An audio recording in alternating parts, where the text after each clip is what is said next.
Hi, good morning. Can everyone hear? Yes, we can. Morning. Wonderful. Good morning. Greetings, everybody. Welcome to the Community Caucus. This is Saturday. I am Erica with the Office of Councilman Gilmore. We have Gina on the line, also with the Office of Councilman Gilmore. Gina will be leading today's caucus, but before we get into the City Council agenda, we always like to review the People's Ward F website, where you can visit everythingwardf.com to look at everything that is going on inside the Ward F Council office and in the ward in general. You see, we have the About Ward F page. You can report an issue, find help, view our community calendar, contact your councilman, view our town hall items, volunteer, and today, of course, is the community caucus. And we have all of the dates here for the future meetings. You can view the city council agenda by clicking on that yellow box. And of course, you got here today by joining the 11 o'clock Zoom live. I do want to just review some of the things that we have going on that are coming up. Just some quick announcements. We are starting to accept nominations for Black Music Month. Last year, Councilman Gilmore had the pleasure of honoring over a dozen musical professionals that are either from Jersey City or started their musical careers in Jersey City. And we want to be able to do that again. So if you know anybody who was very influential in the music industry that deserves their roses, please use the nomination form. Here's the bit.ly link, capital B, capital M, capital J, capital C 2025 to fill out that nomination form. I also want to let everybody know that if they were looking forward to the block party today, unfortunately, that has been canceled due to the weather. The HEDC division was holding a free block party for everybody in the community on Kearney Avenue. Hopefully we'll get a rain date for that out soon, but that's been canceled. Also taking place today is Jersey City Together's leadership training. I went through that a couple years ago. Super, super informative. So if you can catch their next one, definitely do so. Also, if you don't know, the wait list for the Housing Authority is opening on May 19th. Be prepared to apply for certain public housing waitlists, Section 8 projects, base sites, and mainstream programs. There are no paper applications. You must register online to apply. So do make sure you visit housing.jerseycityha.org to start that application process. You can still create an account and start that process before the waitlist actually opens. They're only accepting 2,000 applications. So definitely get in there where you can. And also visit our website to access our Instagram page, or if Facebook is more your forte, we post everything on Facebook as well. And you can catch up on everything else that we've been doing. At this time, I'm going to stop sharing my screen because Ms. Gina Davison is going to take over and provide you with updates with regarding our caucus, community caucus today. Gina? Thank you, Erica. I appreciate it. Just give me a second. I'm going to share my screen here so we can see the agenda for this Wednesday's caucus meeting.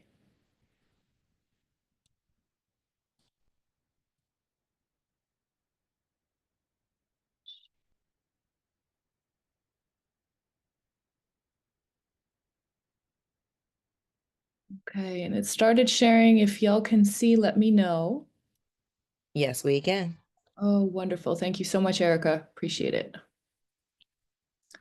Okay, so today we're reviewing the agenda for the municipal caucus municipal council meeting coming up on May 21st, this Wednesday.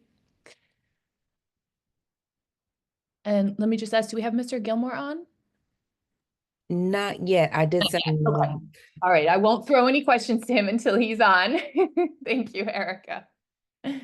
So starting off, for anybody who's not familiar, we're going to start off with the ordinance first readings. First reading ordinances are entered into the record for us to understand that they are on their way, but that they're not being voted on yet. So what you'll notice is the first reading ordinances, if they are all accepted into the record, that they will be showing on the following council meeting as ordinances that can be voted on.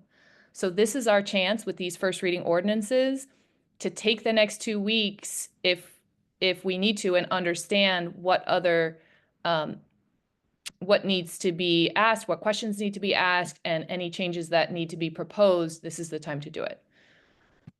So starting off with ordinance item 3.1, ordinance 25-058 is an ordinance amending chapter 175.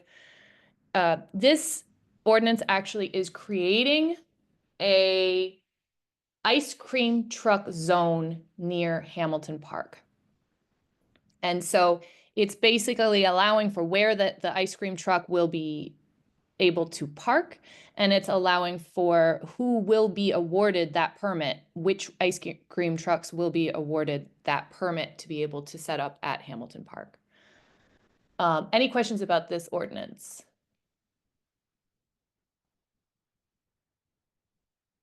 I am personally asking that we do ask the city on this ordinance how they are deciding which ice cream trucks are awarded this particular permit, because they are saying that those ice cream trucks cannot enjoy the permit 2 years in a row, which means that any ice cream truck that does set up at Hamilton Park and establish themselves throughout this year, they will not be able to be at Hamilton Park next year.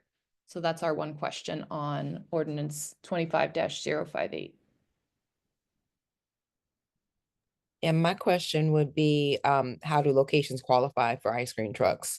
Because I'm sure there's other areas throughout the city and throughout the ward that would love to enjoy a stationary ice cream truck as well. I like that. Thank you, Erica. That's a really good question.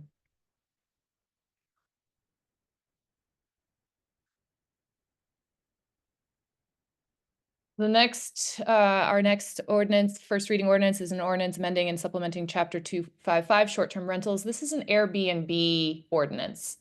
And so it's basically, the way I understand it for this ordinance is that we are strengthening the laws around renting property out. So if you're a property owner and you want to list your property on Airbnb, or you already are listing on Airbnb, you now would have to accommodate these laws, which are limiting the amount of time that a renter can stay in an Airbnb location.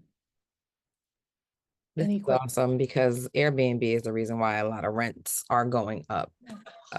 Because we all know if we don't have the inventory, then the cost increases. And because a lot of these available units are preferring to go the Airbnb route instead of the year lease route, it's decreasing the amount of availability we have in Jersey City.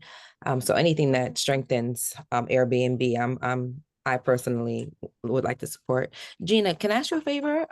If you click on the digital Jersey City agenda tab, you can view it in split mode. I forget what it's called, but yeah, click on that. Yep. And see that split screen button? Yes. Yeah, click that. There you go. And now you'll be able to click on the items ordinance and see Oh, and the backup attachment. data. Thank you. They won't come in a separate screen. Oh, you. No, it'll come in on the right side right there. Thank you, Erica. This is so much better. Thank you so much. Okay, great. The next item 3.3 ordinance. Wait, 20 I do have some questions about the Oh, Airbnb. thank you. Yes, And good please. morning, ladies. Good morning. Hi, Erica. Hi, Naima. Thanks for joining. I am my dispensary is still an ongoing project. I have full approvals, but I did pivot and now I'm building apartments above the dispensary. So it's gonna take me a little longer to get open. Beautiful. Yeah, I'm really excited about that. I have a meeting next week with JCRA because I didn't realize I have to be designated as the redeveloper to redevelop my own property. It's crazy, but it's okay. I'm gonna do what I gotta do. Wow. News to us. If you need a letter of support from the county councilman, just let us know. Yes, that would be awesome. So now since I'm now building the apartments above it, I am wanting to capitalize off of the World Cup coming here to Jersey. And I just learned that Jersey City, and Liberty State Park is hosting the official fan fest of the, FIFA World Cup, which is right down the street from the dispensary. And before I get long-term tenants, I did want to capitalize off of, having my apartments available for Airbnb, just to capitalize off of the millions of people that are going to be coming to New Jersey next year between April and July for the World Cup. So I did notice that this was on the agenda, and I just wanted to go through, what are some of these changes that are happening for Airbnb, and what does an owner need to do, just because this is now part of my business plan to keep it open for World Cup season as an Airbnb. But when that season is done, when July is over, I do want to have mixed income rentals for the 6 apartments that are going to be upstairs. So I just wanted to go through it a little bit. Sure. Gina, if you click on the 3 lines, it'll next to the left of ordinance, it'll give you more room. There you go. And now you can zoom in there from 69% to 100, and we can look at the new, pardon, that's my son in the background. So we can look on the new language, which is underlined, and the old language is being striked out. So whatever's being striked out is being changed, and the new language is underlined that we see here. Paying attention to me? No, I'm paying attention to the Well, meeting. she's just talking about Okay. something that we already have. That is. It's cold. And Diana, did you have a question? I muted you only because you had some background noise. Okay, let's see here. So we have the director, they're Okay, so we're just defining. defining Yeah. terms.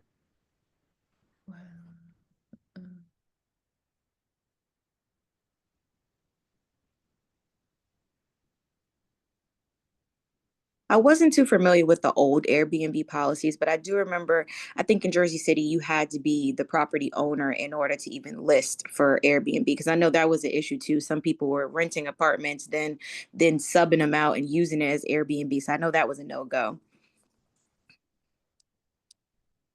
Yeah, I see owner occupied. It needs to be owner occupied and reside in the short-term rental property.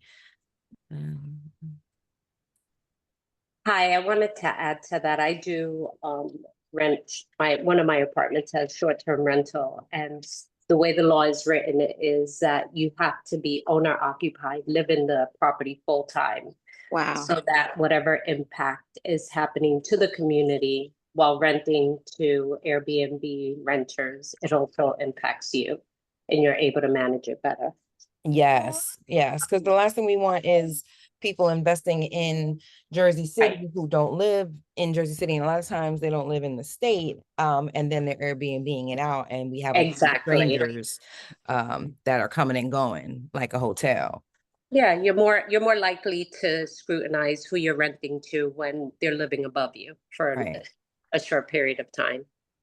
Right. And this is exactly what it looked like to me. Anybody else correct me if I'm wrong, but it looked like to me that that's part of what they're tightening up, is that they're making sure that the requirement is crystal clear, that you have to not only have proof of living there, but that you are spending majority of your time there. And that's what it looks like to me. But if anybody else is seeing something different, please definitely speak up. Well, I'll tell you that they're not literally checking and vetting that, because on my street alone, there are multiple Airbnbs that are running, and they're not owner occupied, and there's new buildings being built that are being listed on Airbnb in condos, and you cannot list your apartment if you don't live there. So it's interesting. I'm curious to see how they're going to start regulating and enforcing it. What I will suggest is, if you are aware of illegal activity, you have to report it. That's the only way it's going to get checked. There is no one in Jersey City, unfortunately, driving around looking for illegal activity. I have believe me, I've been in this neighborhood for over 30 years. I have called every single person.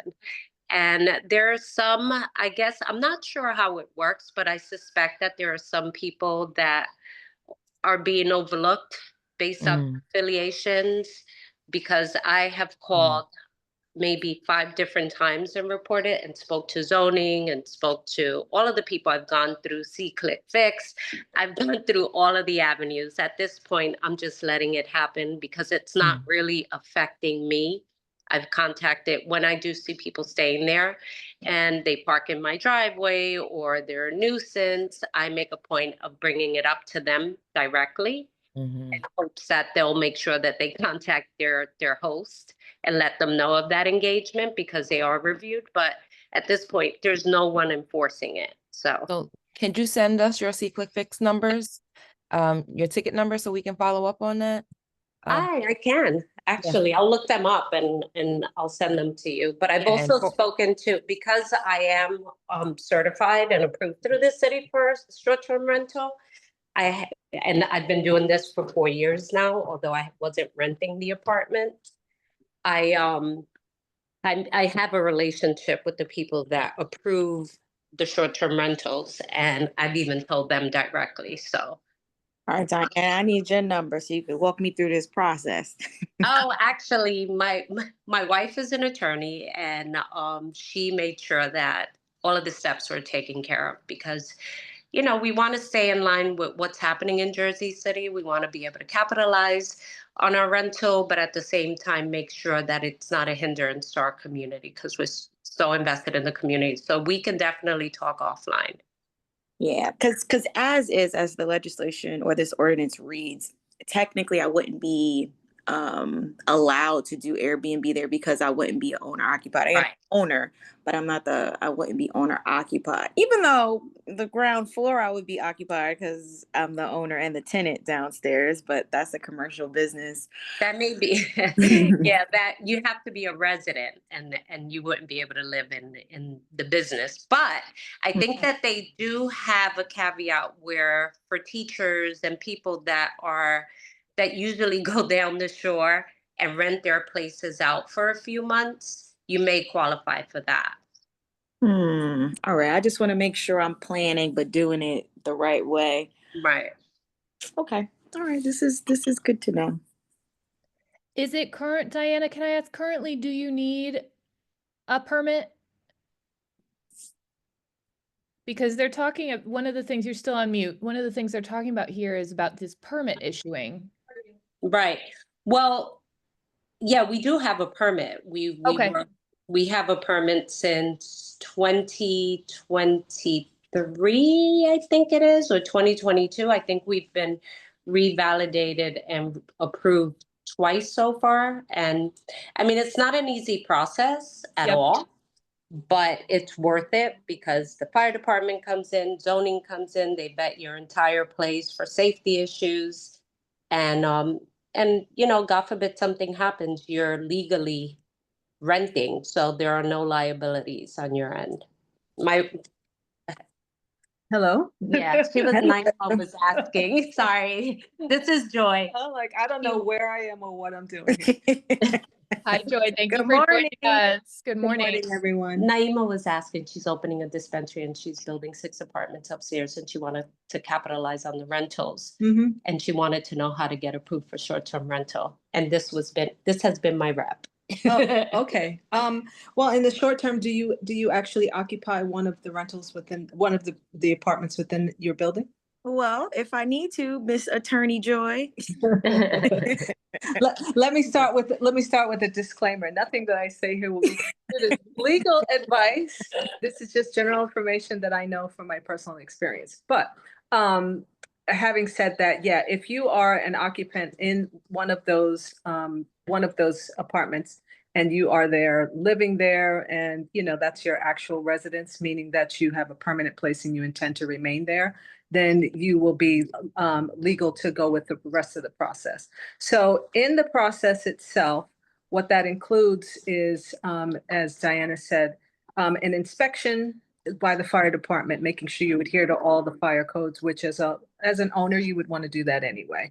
making sure that you have no violations on the property, meaning noise complaints, anything, you know, dealing with Outstanding sanitation. You have to make sure that all of your water bills and your taxes and everything is up to par as far as you being, you know, the regulated aspect of it is that you are not, you know, for In lack of a default. better word, in default, or like a slumlord who basically is just exploiting the property without adding back to it and being a good community member. Outside of that, as long as you just go through the process, it's not that tedious. I mean, it's tedious, but it's not difficult, especially if you plan on doing things the right way. You know, you have to post when you know, like small things like when is the trash pickup? How many parking spaces do Having you fire have? extinguishers.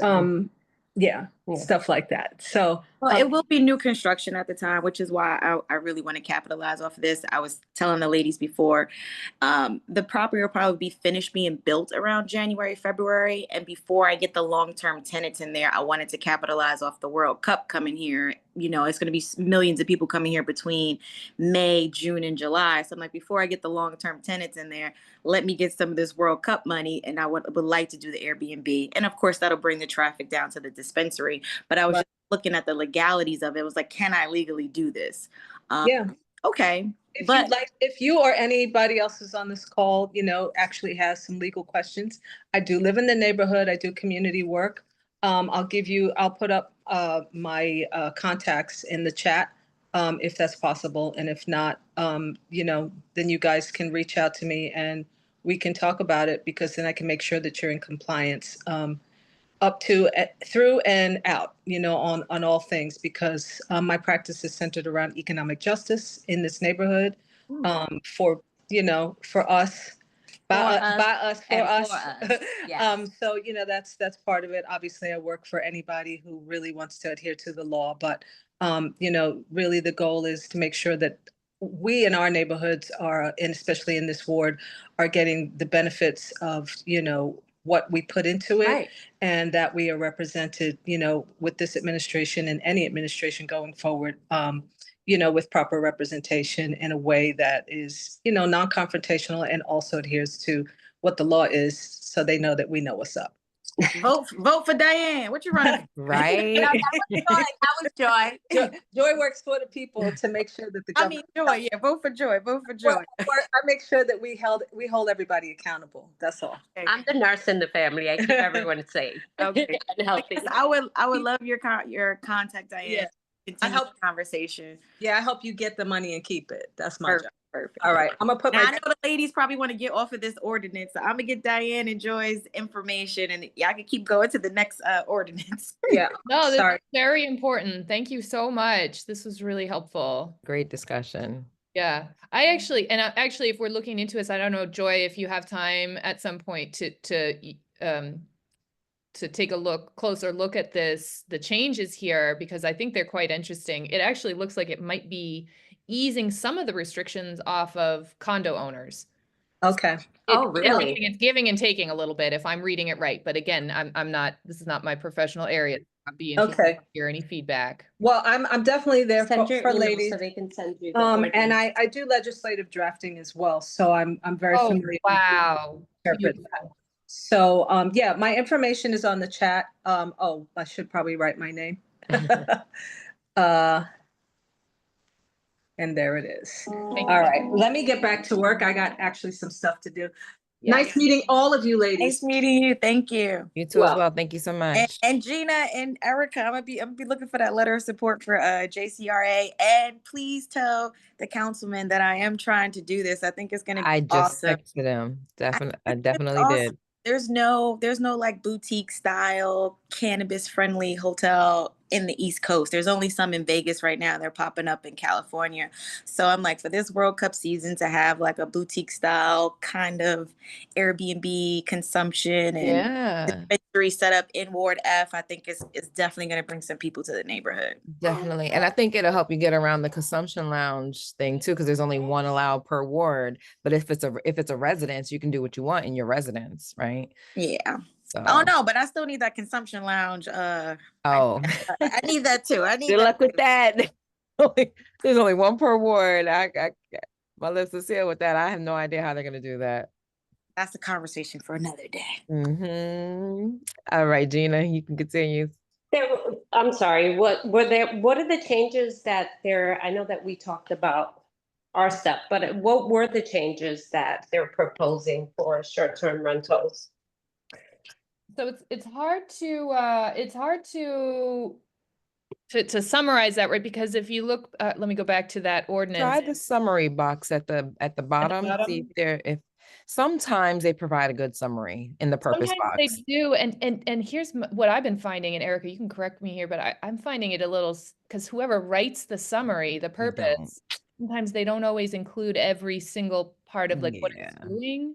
Yeah, it doesn't. Yeah, the city finds it necessary to strengthen the enforcement mechanisms contained within the current short-term rental regulations to increase compliance. Okay. Doesn't look like they're specifying what a summary of changes, unless I missed something.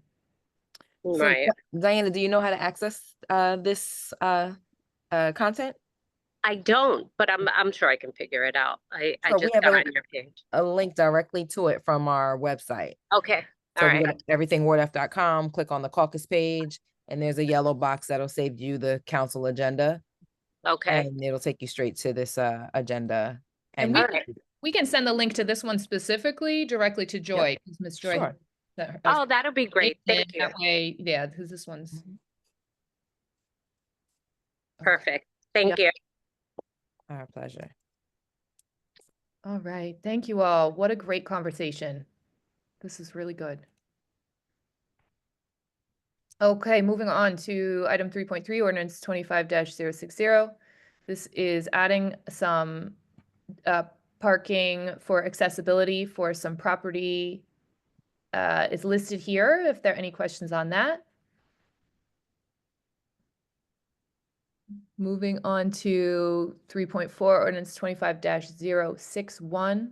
This is an ordinance that is designating the intersection of Bergen Ave and Woodlawn Ave as a multi-way stop controlled intersection. So we always love to see this, adding traffic lights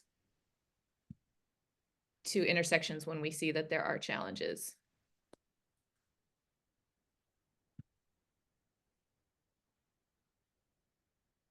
Next item 3.5, an ordinance supplementing chapter 3.32. So this is adding parking restrictions for street clean on Berry Lane and Forest Street. Sorry, you still sharing your screen? Yeah, can you see or no? Did it stop? It stopped. Oh, okay, thank you. Let me restart.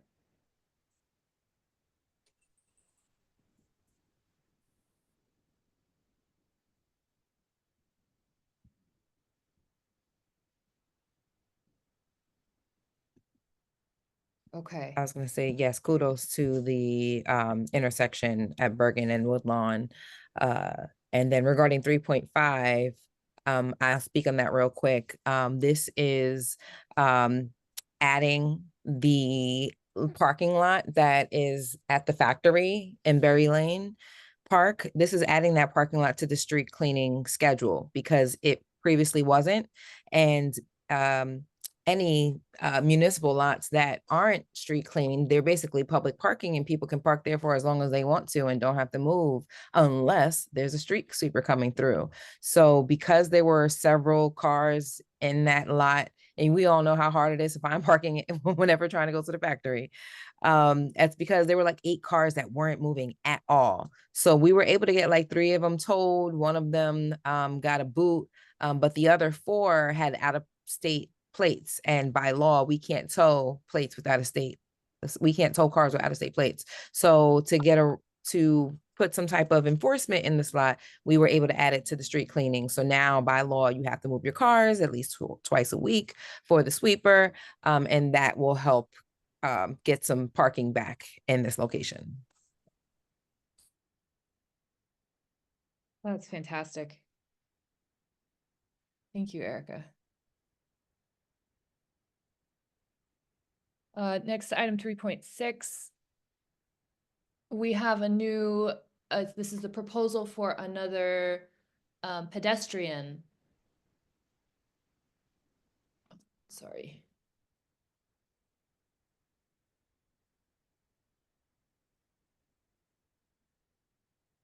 sorry, 225-063.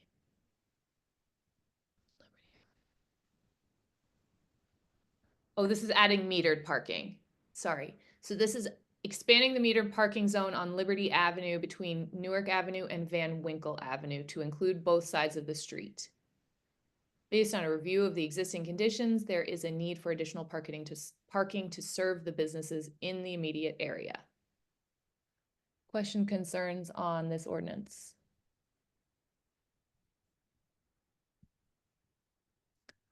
Okay, next, item 3.7, ordinance 25-064.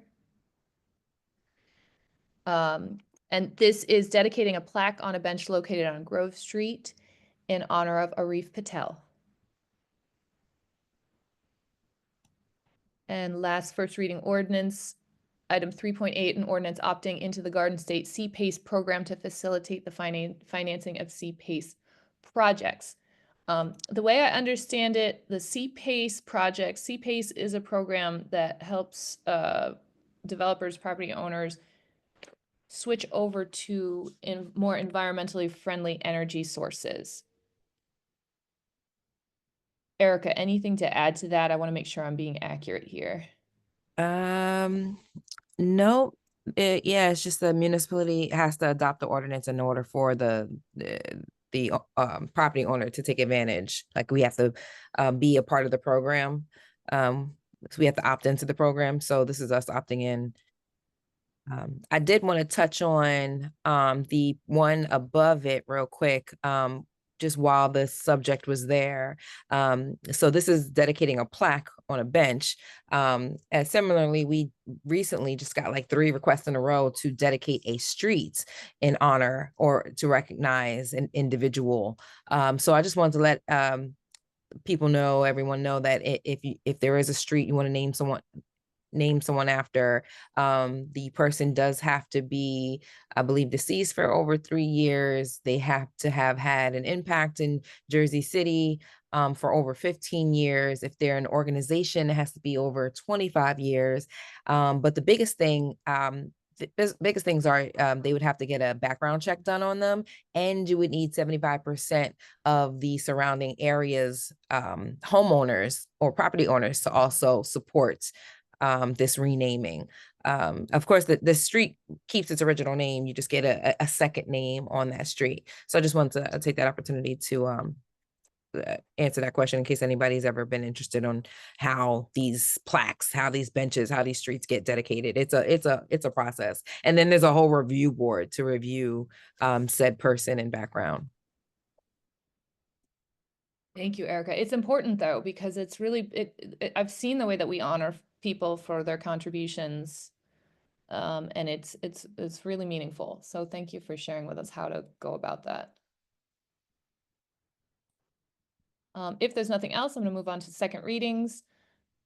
These are the readings that will have public, the opportunity for public comment. So if there are any ordinances that we talk about here where we have concerns, I would encourage you to consider coming to council on Wednesday, because that is your chance to actually speak up in front of the council on your thoughts and feelings around these ordinances. So again, keep in mind that the opportunity to speak publicly about these second reading ordinances comes this Wednesday before council votes on these ordinances. Starting with item 4.1, an ordinance implementing chapter 67 between Bay Street and Morgan Street. This is the pedestrian mall. Sorry, I skipped to this earlier. So this is adding a pedestrian mall for the section of Provost Street between Bay Street and Morgan Street. Any questions on that one? Comments? Moving on to item 4.2, ordinance 25-055. This authorizes a temporary construction easement and an access easement agreement with Statco Development Group to install and maintain an environmental monitoring well on city-owned property located at 605 Monmouth Street. We've had a lot of these recently, and so I believe these are environmental monitoring wells, right? So I'm not sure what exactly they're monitoring for, but I would assume they're monitoring for groundwater. Right, for flooding, trying to mitigate the city's flood zones. So yeah, you're gonna see a lot of these due to the improvements being made to the infrastructure. And it And- comes from engineering usually, it seems like, right? Mhm. Yep, okay.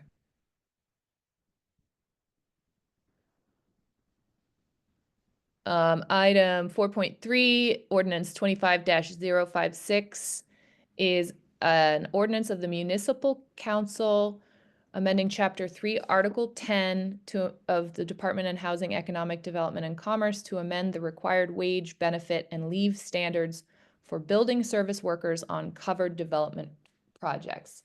So this one I found very interesting because it's basically stating for all of those developers and properties that the city has granted tax abatements, this ordinance is attempting to tighten up what requirements we put on those recipients of abatements so that we make sure that these developers are continuing to do the right thing and do right by the laborers who are building these buildings that we need for development in our city.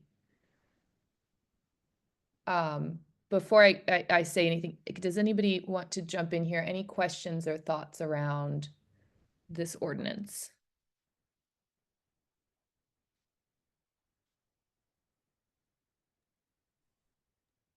What I noticed as I went through this, so it's coming from, Erica, correct me if I'm wrong, but I saw that this was coming from Mr. Solomon's office. And so Right. I understand that there's been a lot of conversations about how we regulate those developers who have the tax abatements, 20 and 30 year tax abatements from the city. We want to make sure that they are continuing to contribute to our economic growth in the process of the development of the properties. So I noticed that there was a lot in here about increasing the overall wages for construction workers. I was just curious personally how we determine those numbers. So how do we determine that we want to make sure that building workers and construction workers are getting 120% of minimum wage or more, 125% of minimum wage or more? Where did we come up with those numbers? And is that a sustainable living wage for a construction professional living in our city? Right.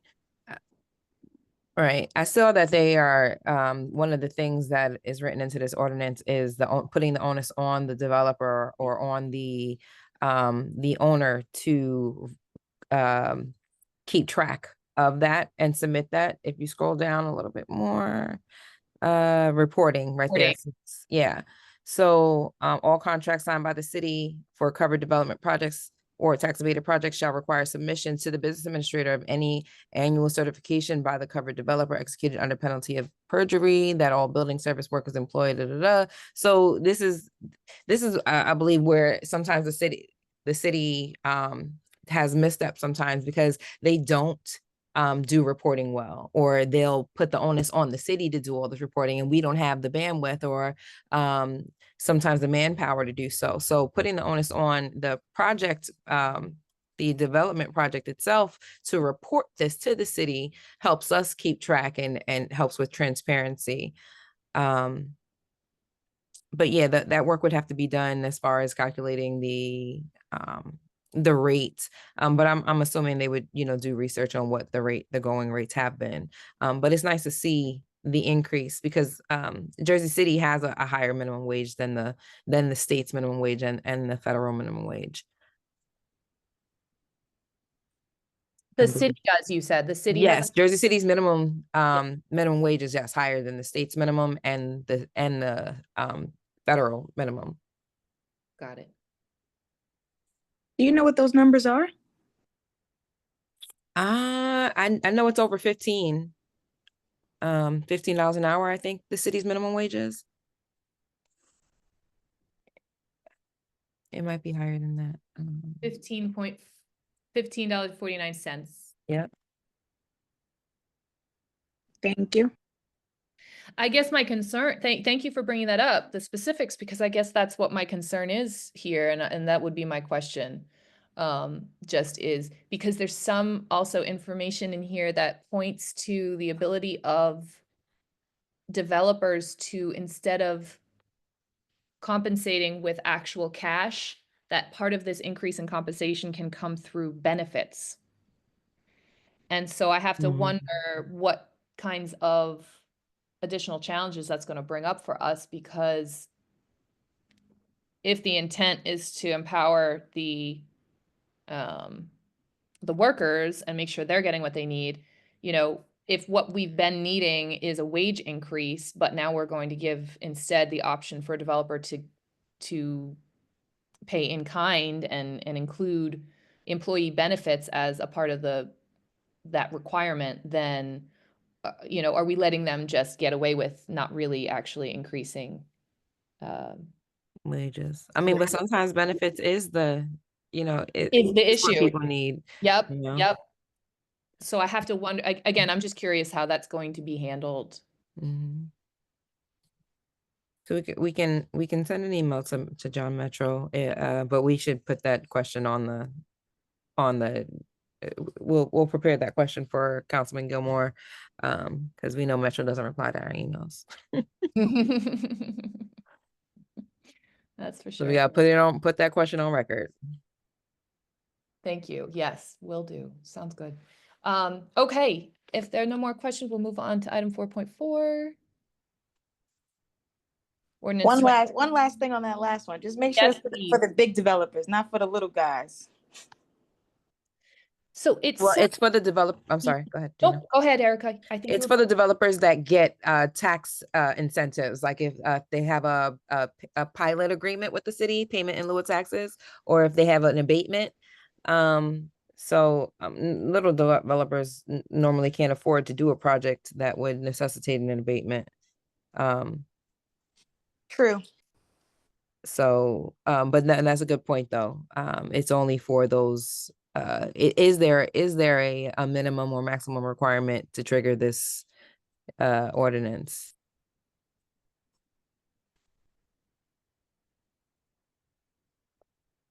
For the So we purpose can, of tax abated project means a project that has a total construction cost that is equal to or exceeds $25 million.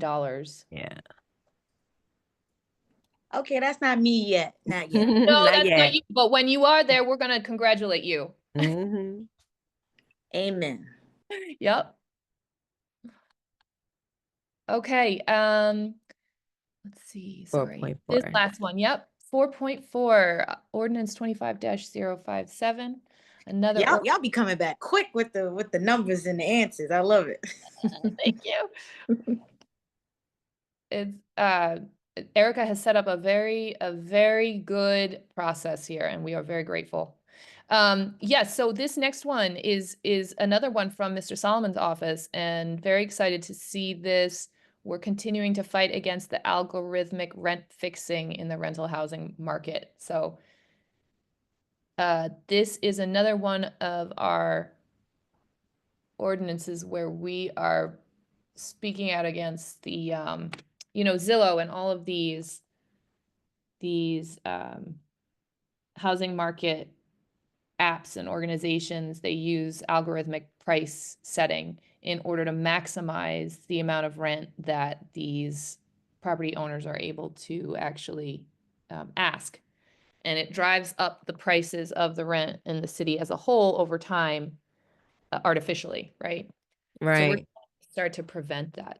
Right. Because when you're using an algorithm, you're using data from everyone, and it's almost like you have a monopoly on the industry, or you're taking advantage. And it's like you're conspiring against tenants when all these landlords get together and say, this is what I'm charging for rent. What are you charging? Okay, well, I'm going to increase my rent to increase the average, and therefore we all benefit from this increased average.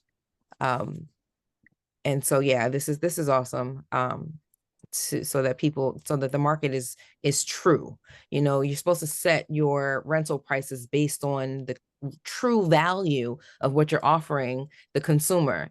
But when you're basing your price just based on the average and what everybody else is charging, then it becomes an unfair market. I love the word you used, Erica, that they are conspiring. The property owner, this is a tool that allows property owners to conspire against the renters. That's exactly, it's creating this monopoly sort of situation. Mm-hmm. Any questions, comments on this one before we move on?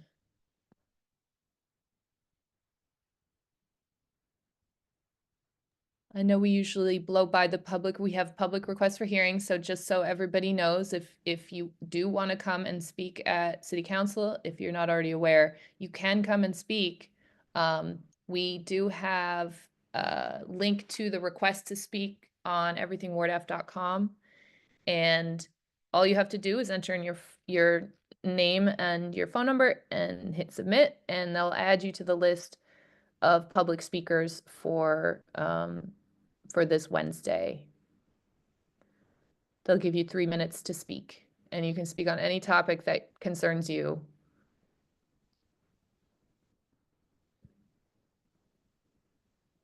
Erica, do you want me to review anything here in the letters? No, I just like to say that if you want a copy of these letters, we would need to send an email to the clerk and they'll send us a copy of those letters, but you can get the subject of what these letters are. It's a lot of times it's people requesting a hearing or requesting something be paid or requesting something of the administration. But before that request is approved, you'd see it in a form of an ordinance or a resolution. So these letters are persons putting their request on record, but it's not changing any law just yet. If anything was to change, it would be in a form of a ordinance or resolution.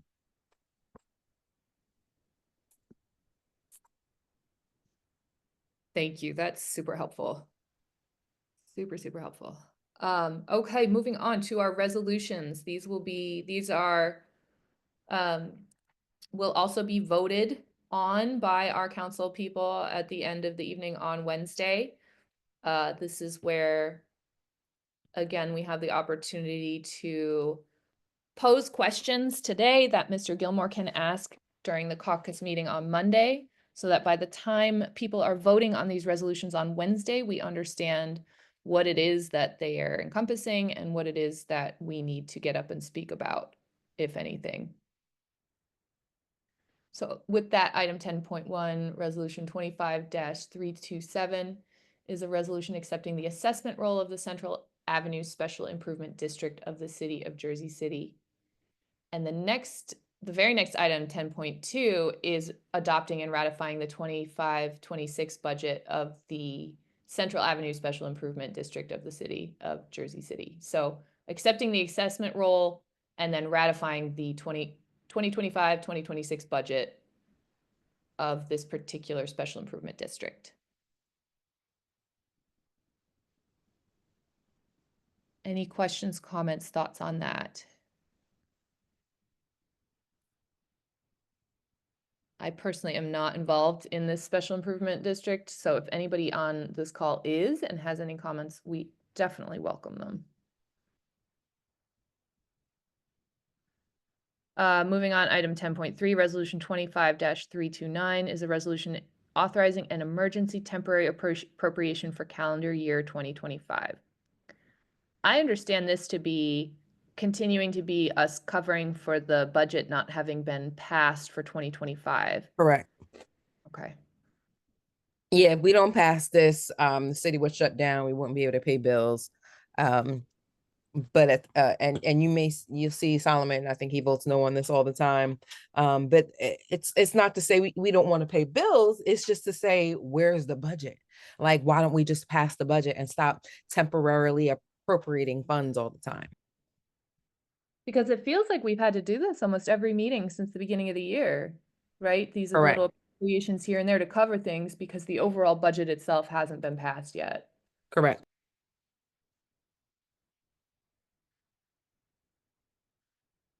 Next item, 10.4, resolution requesting permission for the dedication by rider of revenues received for tree removal penalties and settlements in accordance with NJSA 48. Okay, so this basically is telling us, sorry, let me switch to this one. All this is to say that fines that the city collects from property owners who damage or remove trees without permission from the city, that we can take those fines and put them back into purchasing more trees for the city. That's awesome. Right? I mean, great. Go for it. Let's do it. Yeah. I like that. And I think we need more ordinances like this, like say, for instance, traffic fines. They should go into fixing our streets, as opposed to going to paying for a police officer's overtime.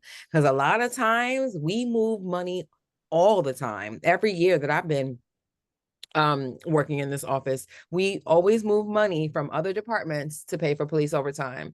And I think the police department needs to do a better job at finding their money instead of trying to take from other divisions.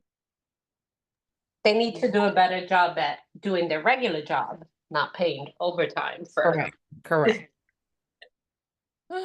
Yep. Can I say something about trees? Always, please. There are no trees on Forest Street and Oak Street, and I'm on Atlantic. So just to let you know, I mean, if they could put the money into trees and not make the residents pay for them, that'd be great. You said Forest and Oak? Yep. Yep. You were getting trees on MOK. We passed it a couple meetings ago, an expense for trees along MLK and if they're in other corridors. But we'll take note of that and we'll reach out to the forester to see if Oak and Forest are on his list. Hey, Gina, can we add to that? There are like about 6 trees that have died completely dead and they're just sitting there like carcasses between Jewett Avenue, Monticello, and Fairmont. Okay, between Jewett on Monticello and Fairmont, you said? Yeah, beyond Monticello, but between Jewett Avenue and Fairmont Avenue. There's quite a few trees that are just dead. Yeah, so are we going to charge the city for the lack of maintenance? I mean, why would you put these punitive measures against the residents? It's against residents when they remove a tree without permission, right? So let's say there's a tree on your sidewalk. Let's say you live on Halliday Street and there's a tree out on your sidewalk in the public space. If you as an owner of that property come out and cut down that tree without talking to the city, without talking to anybody, that's not permitted, right? You're perfectly within your rights to modify a tree on your property, but you can't just simply remove the whole thing without a permit, for example, right? So that was not clear. Okay, I apologize. And so getting back to my question, are we going to charge the city for the lack of maintenance of the trees? That would be good. I think that's an excellent question. Absolutely. If you're gonna hold the property owners of this city accountable for taking, for doing the proper thing with the trees, then why are we not then gonna hold the city accountable for? Right, and who's going to look into that and make sure that happens? Right. Right. I know we just hired we didn't have a forester for, I don't know, a couple years. We just hired our city forester like a year, maybe a little more than a year ago. But yeah, the city also shouldn't be cutting down any trees and not supposed to. No, how about maintaining them? That was my next point. If there are trees that are dead on city property, I will say the trees that are on sidewalks though, sidewalks and the tree beds are the responsibility of the property owner. A lot of people think that because trees are on sidewalks that they are the responsibility of the city. You can call the city to assist you with maintaining trees. There may be a fee associated with it. But yes, if there's a tree that needs attention, definitely call it out. We use See-Click Fix. We have the Residence Response Center. And I'm familiar with all of them, and quite frankly, I'm very disappointed. Yeah. Agreed. That's why we ask people to send us your C-Click Fix ticket number. If there's something that's not getting resolved, send us a number so we can light the fire on that issue. Yeah, Gina, you know what I find with that is I use it often, but the minute I post something, they close it out within 24 hours and say Completely agreed. it's Yep. been assigned to someone else. That someone else is in the same department that they probably file all of the other complaints, which looks like the trash can, because no one ever comes to deal with it. I have a property across the street from us that currently is being inhabited by squatters. And I've called a few times. I haven't put it on C-Click Fix, but I have a property behind mine that has, it looks like a sanitation dump. And they closed it out, said they sent it to zoning. They're going to issue a ticket, but property still looks the same.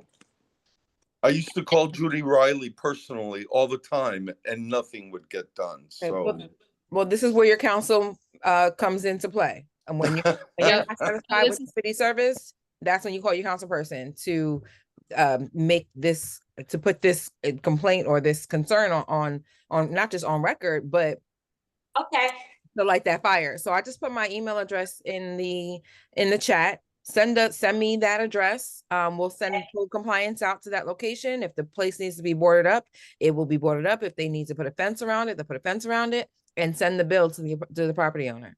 Awesome. Thank you so much. okay, and Ms. Walker, can I use your email as well Yes, for my of course. concerns? Of course. Because I have a laundry list. I've been here for 21 years and the needle has not moved. Well, And the only thing that moves are, quite frankly, the prices of the properties. And I feel bad for the elders that have lived on my block for so many years that are being pushed out. And I'm one of those that is not going to be pushed out because thankfully I have a good job. However, it breaks my heart. I'm an activist and it really bothers the hell out of me to see what's taking place and what's going on. This is a tale of two cities. Yes, it is. Agreed. Okay. And if you're not familiar with that phrase, I would suggest that you become very familiar with that phrase. We are very familiar with that phrase. And you know what's the shame? Well, I'm speaking to your listeners as well. Yes. Oh, thank you. Yes, that's true. That's true.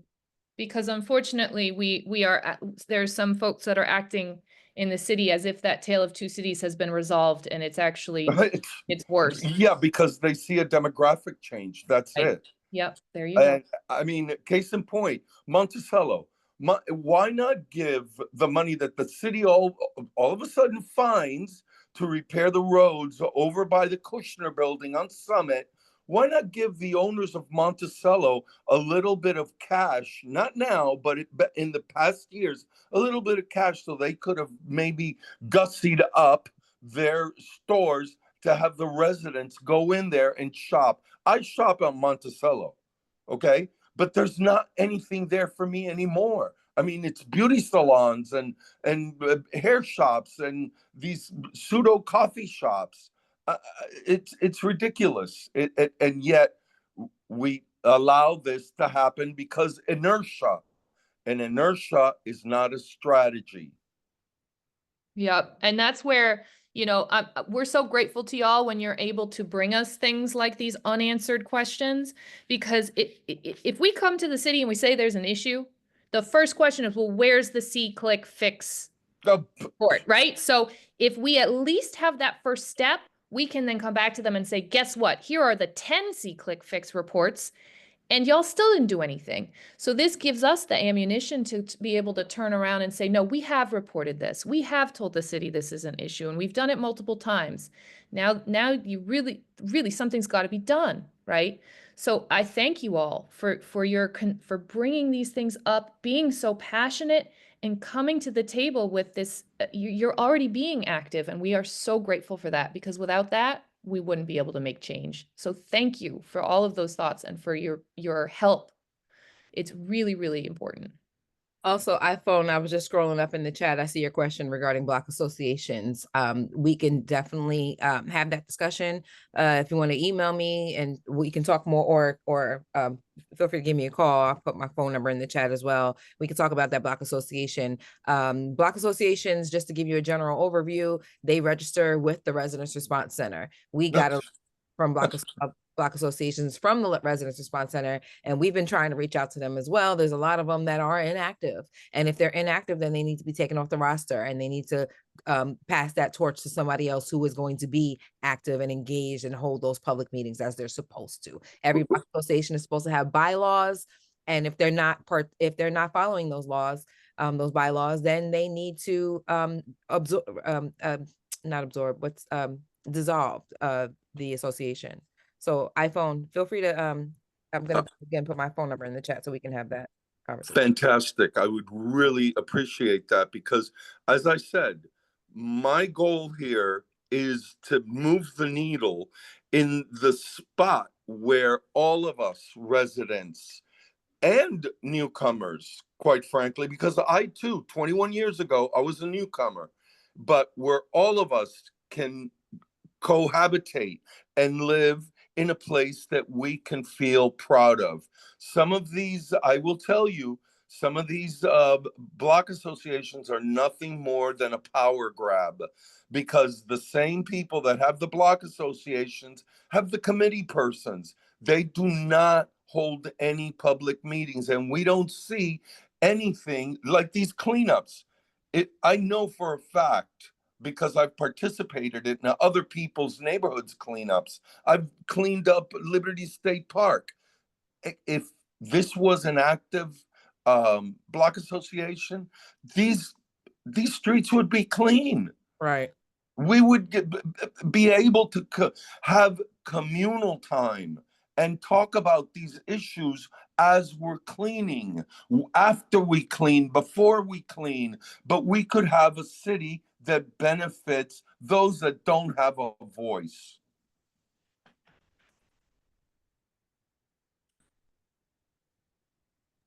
Thank you so much. Well, we appreciate you joining us today. And our doors are always open. You can visit everythingwardf.com. There's a contact your councilman page to set up a meeting with Councilman Gilmore. He meets with constituents on Thursdays via Zoom, and other days for land use applicants, and other days for city employees. So we have set aside times for every type of constituent, every type of matter.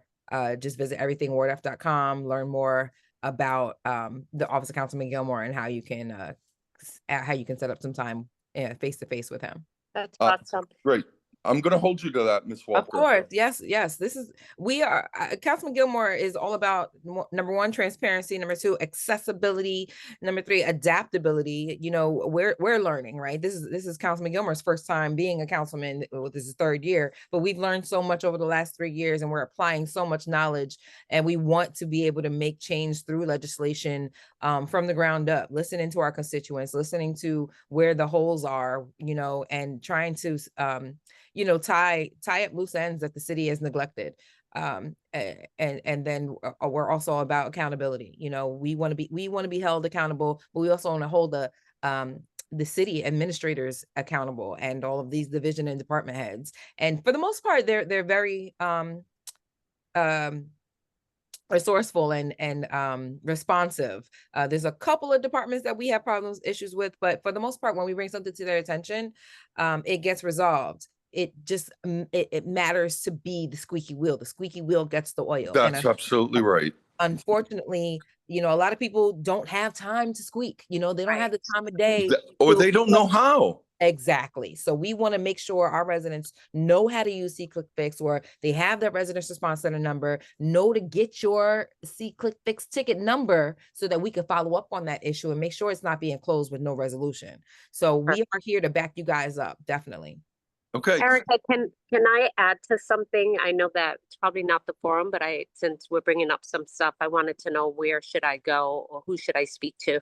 We had right on Summit and Jewett, we had a park installed. It's a gorgeous little park. They could have done better, rather than, adding like cat litter. They should have, for gravel, they could have added really nice gravel, but we won't complain. We have a park.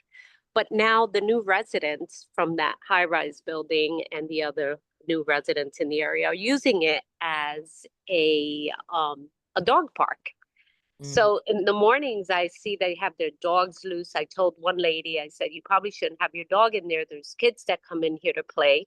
It's filled with kids after school.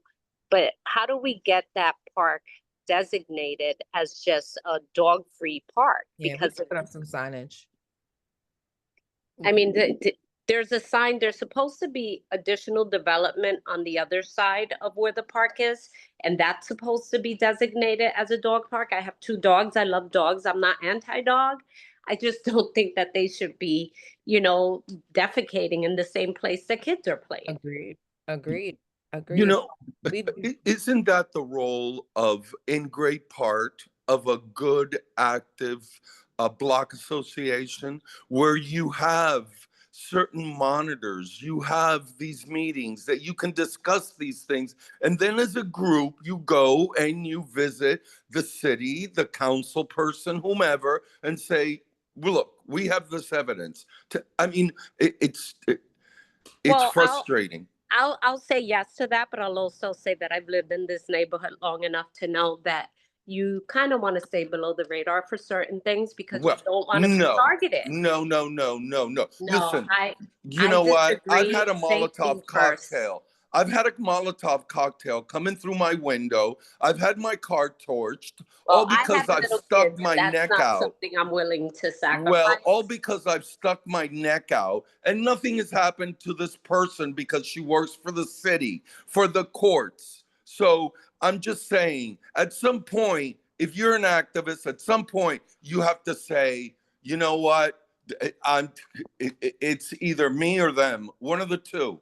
But Well, if it's not that's why we you, voted council people in, and hopefully they'll represent us and make sure that things like this are addressed. how about starting with your block association?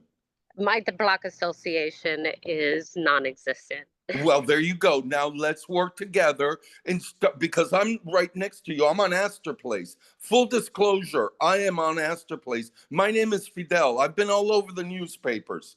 I am I stand up for what I believe in. Otherwise, this is not America, and we're no different than Trump. Okay? Let's not window dress this. Let's speak from passion, from conviction, and from our self-righteousness that we're doing the right thing. Because what you bring up is very true. I've complained about so many areas, so many empty lots. I used to have a liaison. Her name was Police Officer Curtin. I used to call her all the time. She told me, Fidel, if you're the only one that calls here, you become the problem. I tried to engage my community. This was over 15 years ago. And it was a quite different community back then. The gunshots all over the damn place. I tried to engage my community and they all reacted the same way. Well, I live here alone. Oh, well, if they did that to you, what are they going to do to me? People, we need to get together. There's more of us than there are of them. Organization is key. I feel you, Fidel. Thank you so much for sharing. As I mentioned, we can continue the discussion offline with regards to your block association and how we can, there is power in numbers, and we do want to encourage people to organize. So thank you. We are going to continue with the council agenda only because we want to get through all of the items. And then, of course, I've provided all of our contact information. So if you do have any follow-up questions that you'd like to make sure Councilman Gilmore is aware of, feel free to email us those questions, comments, and concerns. Gina? I was going to say, while we're still on the ordinance about the trees, I did see some trees go up right by me on MLK. So I was happy to see that. Yep. That's that new money we just Yeah.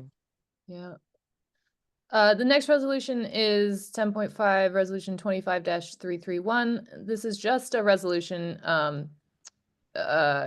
authorizing the tax collector to prepare their mail estimated tax bills, which is done every year. Ooh, Gina, but before they start that mailer, Councilman Gilmore and I have been trying to get them to make better use of this mailing. Like if you're going to mail every homeowner in the city, why not also mail them the Residence Response Center book? Why not also mail them some information about how they can save on taxes this year, the Anchor Tax program, or the tax freeze program? We can provide so much more information in these mailers than just, hey, here's your tax bill. When the R1 changes happened for homeowners in the R1 section, we wanted to send a letter to all of the R1 homeowners, and they wouldn't even mail out that letter on behalf of Councilman Gilmore. So, but we can mail everybody a happy birthday card from Fulop. I mean, we need to use our funds wisely. And if we're gonna send out these tax bills, let's put some more informative content in it.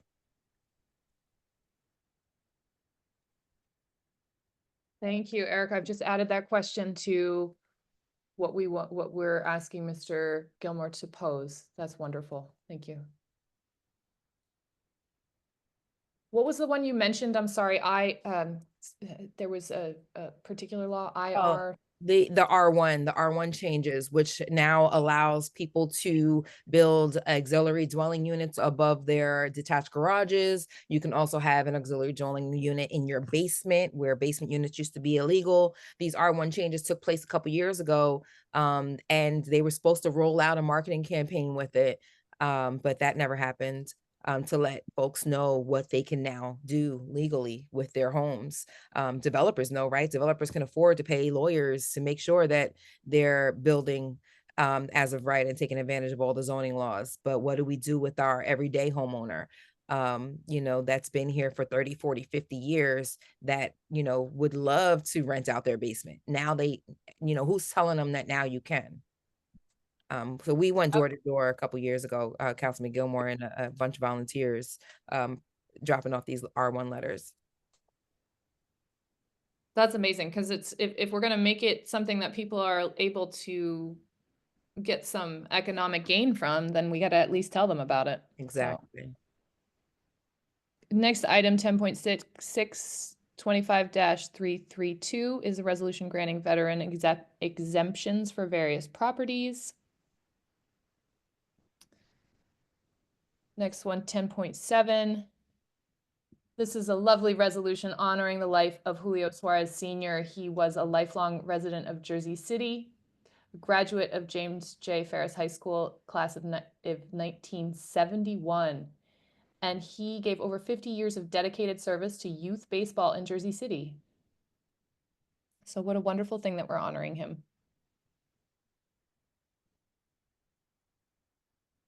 Next, item 10.8, resolution 25-334.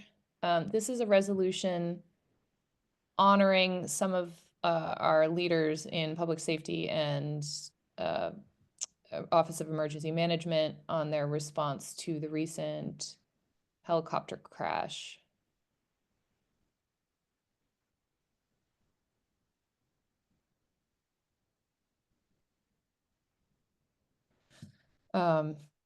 Next item 10.9, resolution 25-335.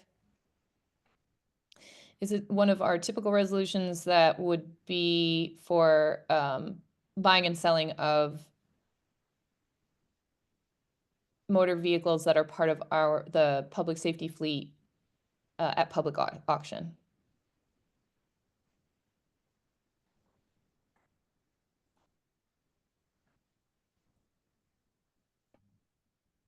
Next, item 10.10, resolution 25-336.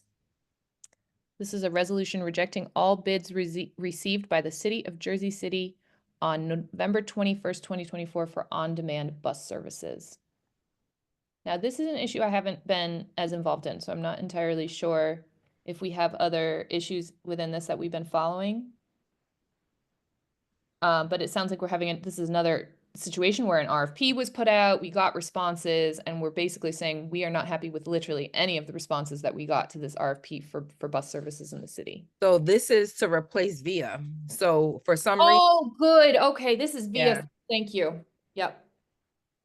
Yeah, I mean, we haven't been satisfied with VIA, and unfortunately VIA hasn't been able to live up to our growing demands where they promised they would. They tout their ability to serve, yet you see all these unused purple vehicles just sitting there, and we rented them, and the city, you know, paid all this money in advance for this program, and you still have to wait 30 minutes for a VIA vehicle. Or senior citizens are still being asked to walk 2 blocks to get inside a VIA vehicle, where it's supposed to be door to door for seniors, it's supposed to be door to door for people who are disabled.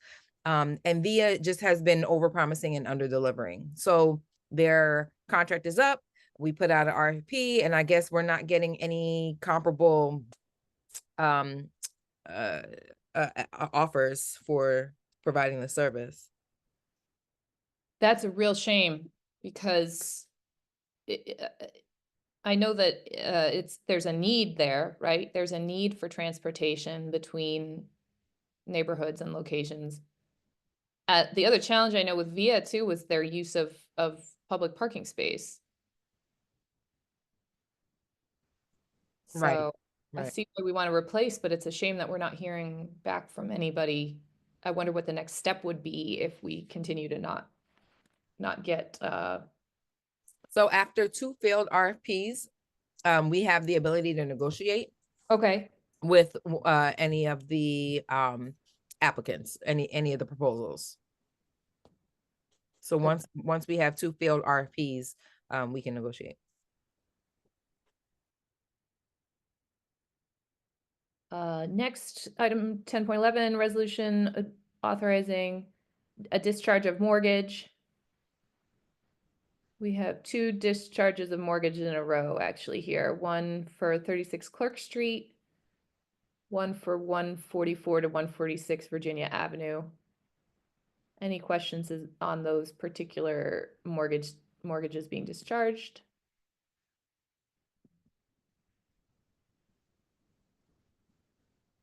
And then item 10.13, resolution 25-339 is a resolution authorizing the business administrator to execute discharges of mortgages encumbering various properties that received homeowner repair program assistance in calendar year 2000.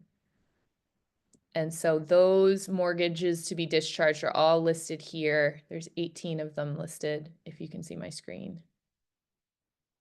That's beautiful. 19, sorry. And I know people are waiting for this program to come back, because super helpful. And it helps the city too, you know, when you make repairs to the front of your house, or it makes the block look better. That's what we want to be doing, supporting our communities to sustain themselves, right? So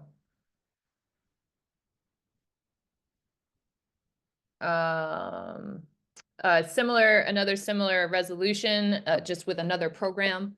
So discharging of mortgages for folks in the GNHP, first time home buyer assistance program. Item 10.15, resolution to discharge affordable housing agreement dated May 14th, 1999 with Witten Street Associates LLC.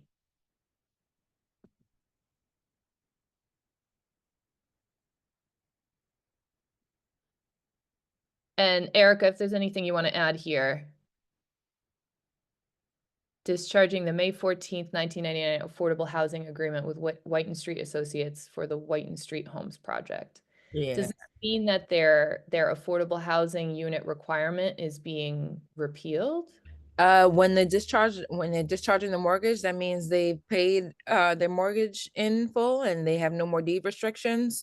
And so they no longer have to follow the correct affordability clauses in their deeds, because they're paid in full when we discharge the mortgage.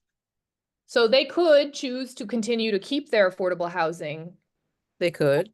The way it is, or they could choose to reduce the affordable housing because they're no longer under that agreement where they have to provide that certain amount of affordable housing.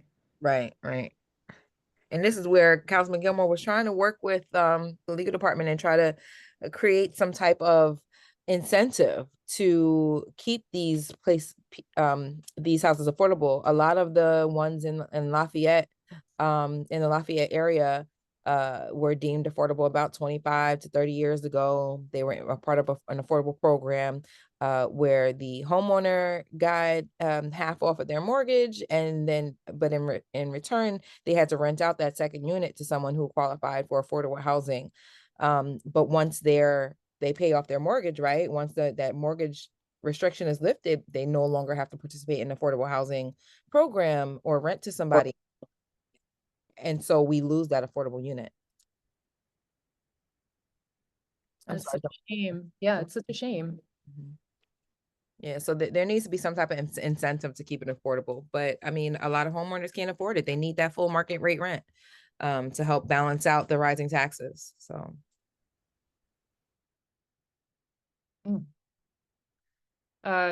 Item 10.16, resolution 25-342 is a resolution authorizing acceptance of grant money for, I don't know if everybody on this call is aware, but there is free testing at the health center up at 2 Jackson Square.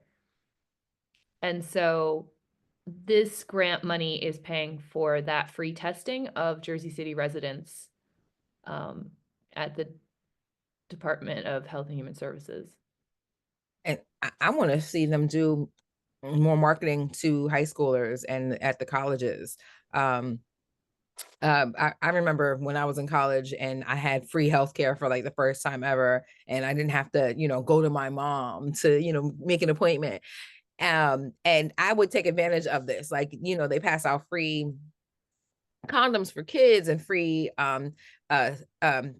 information about, STIs, or what used to be called STDs.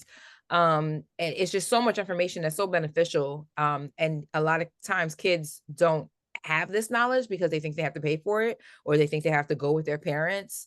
So if these high schoolers and college students would know that, if you live in Jersey City, you have a Jersey City license, you can go here and get tested for free, no questions asked. So I want to see what kind of marketing they are doing to the young adults in Jersey City. Yeah, because it's an excellent service, but we're not at capacity, nowhere near, in terms of people using it. Correct. So. Next, item 10.17, resolution 25-343 is a resolution authorizing a memorandum of understanding between the Hoboken Boys and Girls Club to jointly introduce Jersey City's summer food service program to school-age children in Hoboken. And my only question about this is, how will this affect whatever programs we had in place for Jersey City children? And is this going to take anything away from the children of our city in terms of how we're organizing this?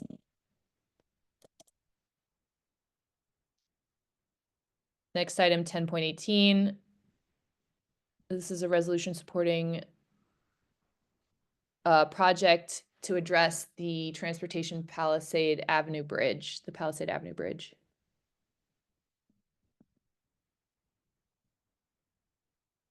Questions, comments on this one?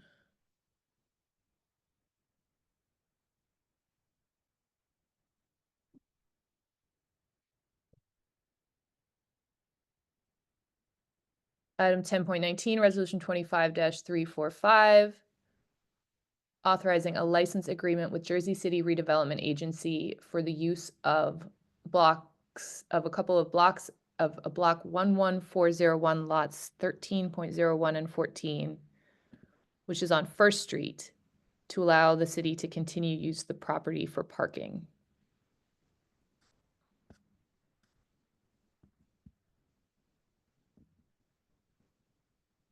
Next item, 10.20, is a resolution authorizing an affiliation agreement in connection with an internship for Career Center internship credit. So this is allowing interns to serve from Tufts College.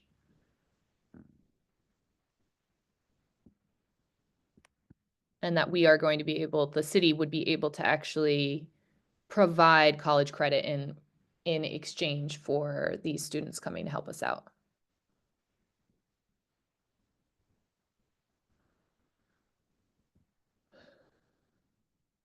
Next item, 10.21, resolution 25-347 is a resolution authorizing the payment to a vendor for polished concrete flooring in the Public Safety Department's de-escalation center.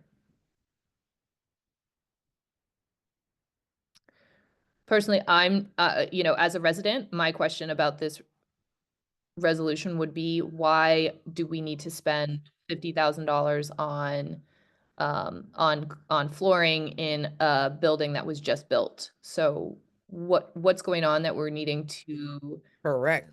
continue to send more tax dollars, grant money to continue to rebuild a building that was just built?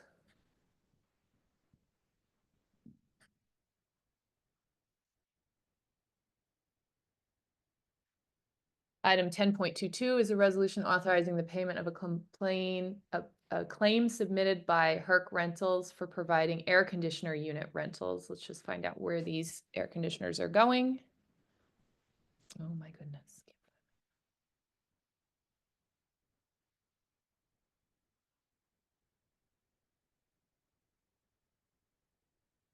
I'm assuming this is for city property, for air conditioning unit rentals for city property, but I'm not sure if it's office space or.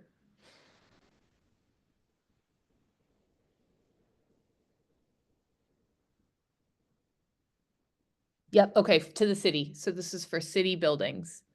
So this is really just authorizing us to pay, this is more authorizing us to pay bills for the city.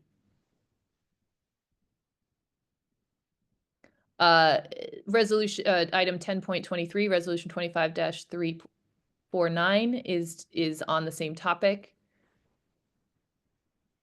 Also approving climate control. Item 10.24 is awarding assistant funds for Jersey City UEZ Marketing Phase 2.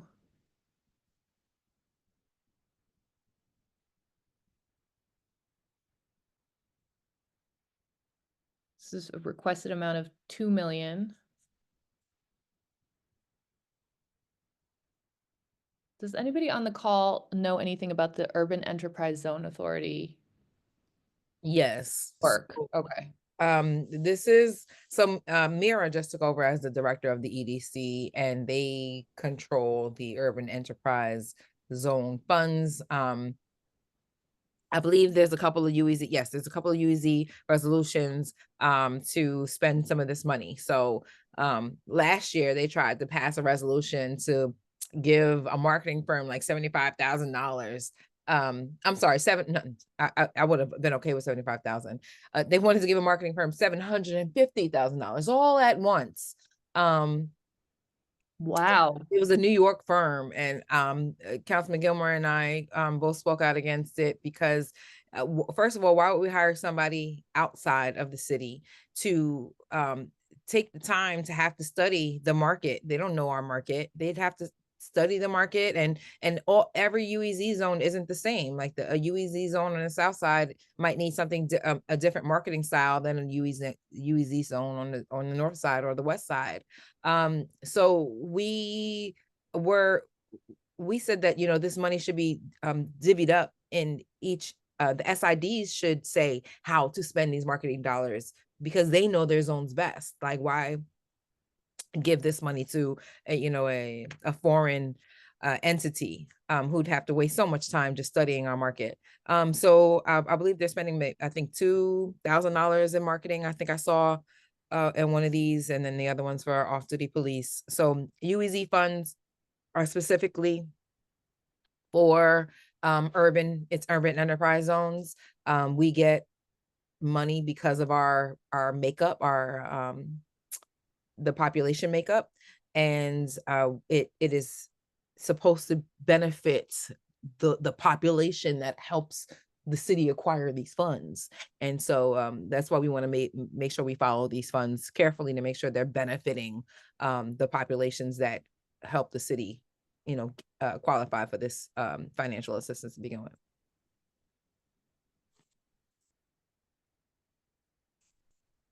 Thank you, Erica.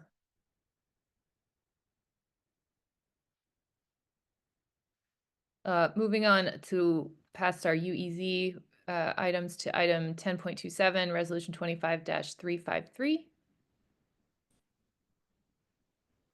This is an agreement extending our contract with VIA. And I would assume this is, again, because we haven't been able to, if you notice, we spoke before about the RFP for a replacement for VIA and how that has not yet, we haven't yet found a vendor with an acceptable response to the RFP. So my understanding would be that we're continuing to piecemeal extend our contract with VIA so that we're not left without any vendor helping us out. Correct. But they need to step up. They really do. Item 10.28, resolution 25-354 is authorizing the renewal of an open-end contract with Plaza Auto Body and Vavi's Auto Sales to provide collision repairs for the Department of Public Works. So again, just authorizing our use, the public safety use of for vehicle repair. Oops. Item 10.29, resolution 25-355 is authorizing an award of a contract to Absolute Fire Protection Co. for a 10-year lease of some equipment under public safety and fire. Item 10.30, resolution 25-356 is authorizing an award of a contract to Martirano Recreation Company for the purchase, delivery, and installation of playground equipment for Barrow Park Playground.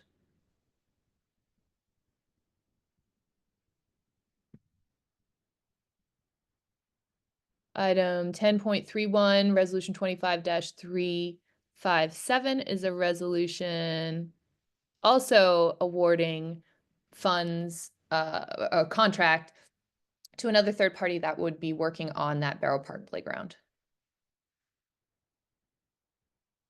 Same for item 10.32, another vendor that would have to contribute to the work to create Barrow Park Playground, or to resurface, excuse me.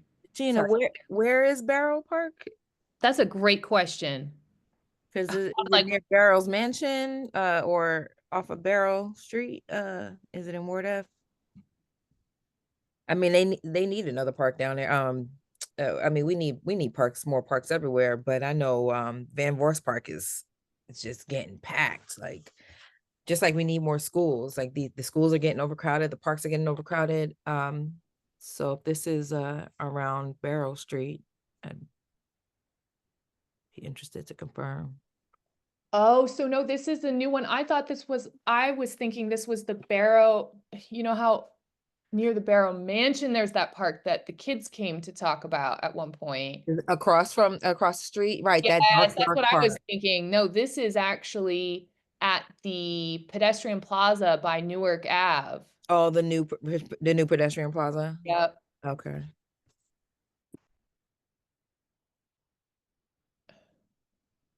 So I think some of the downtown business owners are concerned about what that will do to traffic flow and the way that pedestrians access their businesses. All right. That it will cause some disturbance and distraction that will upset the flow of. It already is a mess. It's already a mess down there. Yeah. It's so frustrating to drive around there. Excellent point. Yeah. Item 10.33, resolution 25-359. Get down to the purpose box here. This resolution is to request the Department of Transportation to grant a 6 months extension of time for the award of the construction contract for the Manhattan Avenue Franklin Street Bikeways Grant Project. This is that Manhattan Avenue protected bike lane that folks have been lobbying for, but there's been some challenges in terms of what the actual execution would look like and how it would affect, again, traffic patterns and emergency response times in our city. So it sounds like we're trying to give ourselves more space and time to figure out exactly how we're going to make this bikeway a reality, lining up the funding and the work all at the same time. Did I get that just about right, Eric, or did I miss anything? Nope, or correct. Okay. We don't want to leave the money on the table. We don't want to lose the money, so we do need to request to extend the deadline to use it. Beautiful. Yep. Okay. Thank you. Yes. Can you explain what this bikeway would do for the community? Like, where would it take us? I'm a biker, but I also drive. So Sure. So this one is for the Heights. The Heights doesn't have any bike lanes to connect with the rest of the bike lanes that are throughout Jersey City. The administration has done a good job, a fair job getting bike lanes like in the downtown area. But there's a lot of other parts of the city that don't connect. And so this is trying to get a bike lane in the Heights so that they can travel safely on some of the Heights' most major traffic areas. But there's some give and take with bike lanes. You know, in order to install a bike lane, a lot of times, because Jersey City is an old city, one of the oldest cities in the country, our streets aren't very bike lane friendly. I mean, we're not as bad as Philadelphia with the narrow streets, but we're almost there. Like, so a lot of our streets that are two ways, it's hard to get parking on both sides with the two-way street. So what they'll do in order to get a bike lane on that street is either give up some parking or give up two ways and turn it into a one-way. So that's been the challenge with getting bike lanes in the Heights. And the administration has been going back and forth with community groups trying to find a cohesive plan for bike lanes in the Heights. But in that time, we have run out of time for the grant money that was affiliated with the original plan for Manhattan Ave and Franklin Boulevard.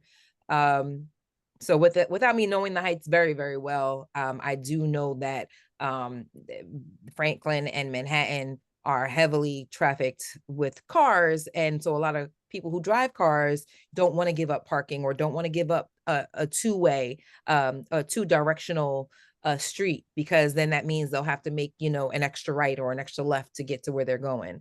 Whereas bike advocates are saying, hey, share the streets, take, add 2 more minutes to your commute in exchange for, sharing the road with bikers. So in other words, this needs to have more of a conversation, yes, which I would agree to, because the bike advocates, I have engaged with them, are very entrenched in their ways, and it's either their way or the highway. And I don't know how they got so much power. I'm from an era that I used to bike with the cars on the street. And you just have to be careful. So, I mean, it's just the way of life, right? But I will concede that there are certain bike lanes that can be installed. However, if you drive by these bike lanes, more often than not, they're empty. There's not really people commuting to and from work in numbers enough to justify their claims that, oh, you need to share the street. Share the street when? Where are you? I get it. Yeah, I'm from the era where we had to pack up our bikes and drive to the park and ride our bikes in the park. Absolutely. Yeah. But yes, those bike advocates are very strong and they come out in numbers, and are they funded by the ride shares is the other thing. Good question. Good question. Always want to follow that money. I will actually say the ride share is pretty from what I've learned. And again, anybody who's found something else, please step in. That's pretty separate, right? The ride shares actually have been working more with our administration, whereas some of those advocacy groups, there's a You mean Uber? Say again? You mean Uber? and Amazon, because Live. if you go down, if you go into Manhattan, now you see that the bike lanes that were supposed to be in everybody's imagination, a bike lane for individuals, right? Now you see them as little rickshaws to get commerce through, and the big Amazon trucks will park at a designated area, load these little rickshaws, and the people take off on the bike lane, taking over the bike lane. In other words, they're using the bike lane for commerce and Correct. supporting these massive companies in their effort to improve their delivery times without Correct. costing more. Mhm. Yep, Correct. Yep. That's an excellent point. And you see, we have those Uber delivery bots downtown. Yes, I've seen I was them like, wait, how did downtown. we do that? How are we giving Uber like all this access to our city? Like, and it's supposed to That be showed just up a out of pilot. nowhere. That showed up out of nowhere. Yeah, and I'd like to know how much city pays us, the residents, the city, for the space that they've taken over. How much money do we get from them? Yep. If you follow the money, I'm sure it's not Uber made a nice donation to somebody's gubernatorial campaign. And you know, that's why I'm saying you need somebody like me on a team, because I've got good questions. I'm always out. I'm pretty astute, and I always look to see where that money is being funneled from. Because all of a sudden, look, we have a strike with New Jersey rails, right? So where are all these people using their bikes? They're not. They're using cars now. And it does. You said 2 minutes. That's not true. Maybe you heard that and you're just repeating that, but I can tell you that that's not true. Those 2 minutes turn into 20 minutes in a second with one disturbance that can turn in. And for a long time, when they were paving Summit Avenue over by the Kushner buildings, right in the Journal Square area, it was out of commission for a week. I drive from Hackensack. You should have seen Tunnelly and all the other arteries. A nightmare. So this is true. No, I believe you. I was repeating what others have said, not to say that. Yeah, no, that's not true. Right. I'm just stating their claims. Yeah. I have my own opinions, but without further ado, we have a couple more agenda items. Yes, thank you. What a great conversation. I'm getting so many. This is how we do. We get all excited too, because we're like, oh, wow, there's so much to do. Item 10.34 is a resolution authorizing a change order, increasing the contract amount with Crumdale Partners on behalf of Express Scripts to provide a prescription drug plan for eligible city employees and retirees. This is just authorizing another third party to provide benefits to city employees. And last, we have item 10.35, Jersey City declaring May as National Water Safety Month. And I think as a part of that, there may be some classes, water safety classes available at the pools.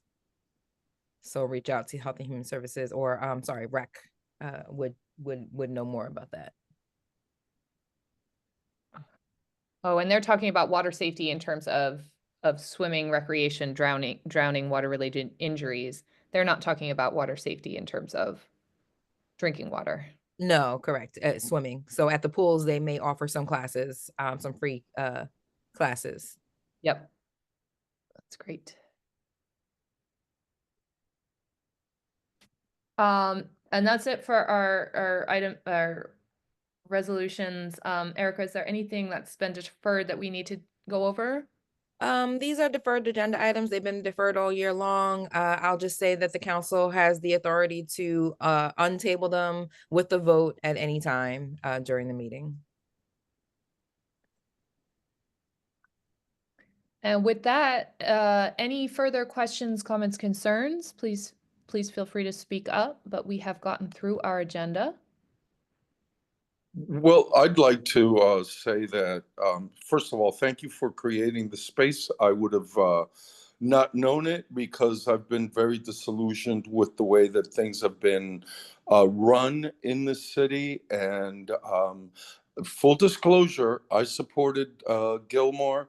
I even had conversations with him privately on Instagram, but I am fine to move on and give it another shot, because as you said, this is the first time that he's an elected official. I did like what he did prior to him being elected, and I want to be more involved in creating a better space for myself, for the residents, for everybody that lives in this ward. I don't come at it with a me agenda. I come at it with a we agenda. That's why I stress the fact that we need to collaborate and come together, have community. There is the word community, communal, coming together. It's not community me. It's community we and us. So with that being said, I would really enjoy meeting you and whomever. I have Erica's number that I wrote down, and even in some way becoming useful to things that would move the needle so that we can have a better community for all of us. Most definitely. Thank you so much. We appreciate you joining us today and being vocal. It takes that. And it takes time and attention. And if you have it, we're so glad that you offer it to us. Because so many times our constituents don't have the time of day to speak up. They want to, it's on their mind, but they've got other things that take over. You know, you're in your car, you drive over a pothole, you say, oh, I need to report that to the city. Oh, but boy. you also got to get dinner ready for your kids, right? So we appreciate anybody taking their time out of their busy schedules to speak up and say something, because that's the only way, you know, we're going to get better. Unfortunately, I always like to take the time to say this. Before the Fulop administration, Jersey City used to have a department, a division that went out in their city cars looking for problems, looking for potholes, looking for trees that need to be, you know, pruned, looking for problems. Fulop got rid of this division. He also and he put in the residents response center. So instead of being proactive, we're now reactive. We're now responsive to what constituents. If you Very good. Residents Response Center site on the city page, it says you are our eyes and ears. It's like, no, but I pay tax dollars. You're supposed to be my eyes and ears. That's yeah. We want that we would like this next administration to initiate something that is more proactive again, as opposed to relying on busy constituents to be the eyes and ears for the city. Our tax dollars should be at work, working for us, not us having to exert that much more energy. But in the meantime, we appreciate anyone who sees something and takes the time to say something. Just include our office too, so we can again help light the fire to get that issue resolved. Because yes, unfortunately, so many see-click-fix items go untouched until they reach our office and we become aware of them. Very well said. Very well said. Thank you. Gina, anything else you'd like to touch on? No, I'm so grateful for people being passionate and coming and working with us. This is really wonderful. Thank you. And thank you, Erica, for creating that space for all of us. We're Yes, and shout out to Councilman Gilmore. He had a lot of events to attend today.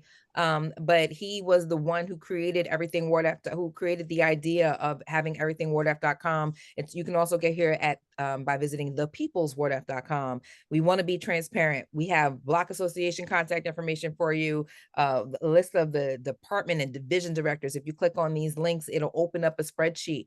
We want to give you all the tools that you need. Like, if for those who do have the time of day to call the division director and make this complaint, or a department director, and speak to them, directly. We want to let you know that you pay these people salaries. So yes, you should have their phone number. You should have their email address. They shouldn't be able to hide, and they should be able to be accessible. And we're all also just as accessible. Again, just want to highlight our contact your councilman page, where you can reach Councilman Gilmore's email address, phone number, and click on either of these buttons to set up a one-on-one meeting, whether you're a city employee, constituent, or a land use applicant. We also have the full team here. All of our email addresses are available. And if you haven't already, follow us on Instagram or on Facebook if that's your forte. We post everything, any of the flyers that we get from nonprofit organizations or city government entities that are hosting events that are free or reduced for the public. We place it on our website because we want you to be informed. We want you to be empowered. And we want you to be able to increase your quality of life in our ward any which way you can. Erica, can I please just add a little bit? I got so wound up with wanting to express how I felt, but I just want to give you a little bit of background. I taught nutrition classes at the Bethune Center more than a decade ago for summer school for the kids that go to the Bethune Center. I also taught a curriculum for the daycare providers at the Bethune Center. I went to Kerry Woods and to Marion Gardens and taught at the basketball fields for 16 weeks. I would go. Okay, so I just want to show that, again, I have been invested. Unfortunately, I've removed myself because things that have happened to me for being this way, and because I didn't seem to get the support. So I'm eager. I teach autistic children how to cook. So I have a great deal of skills and qualifications, and I have some time. And I really want to make where I live a place that we can all contribute. So I just wanted to make sure that you understood a little bit about me and where I'm coming from. Thank you. We appreciate that. I'm looking forward. You have my cell phone number. I'm looking forward to continuing this discussion. And yeah, we are always calling for volunteers. We actually just did a new flyer. I was looking for it. There we go.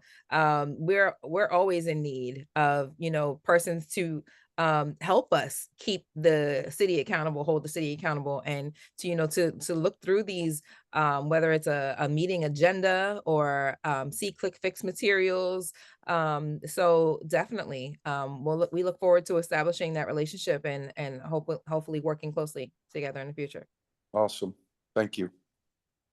Thank you all for attending. H.J. Niels, Naima Terry, Gina, you did a fabulous job hosting today. Thank you. Looking forward to. Couldn't do it without the structure and the support, Erica. I'm so grateful, and thank you for all the knowledge you bring, because being here for only 6 months and being involved for the past year and a half, 2 years, it still takes a lot to catch up, to know what's going on.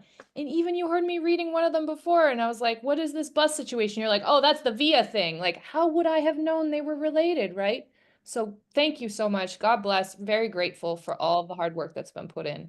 Yeah, we're trying to use our powers for good over here. And the more we know, the more we try to educate the city as well, the constituents as well. Knowledge is power. We want y'all to be empowered, and take back your city, take back your ward. Thank you all. This was great. You know how to reach us. Contact your councilman, everythingwardf.com. We'll see you on the other side. Thanks. Thank you. Thank you. Great Saturday.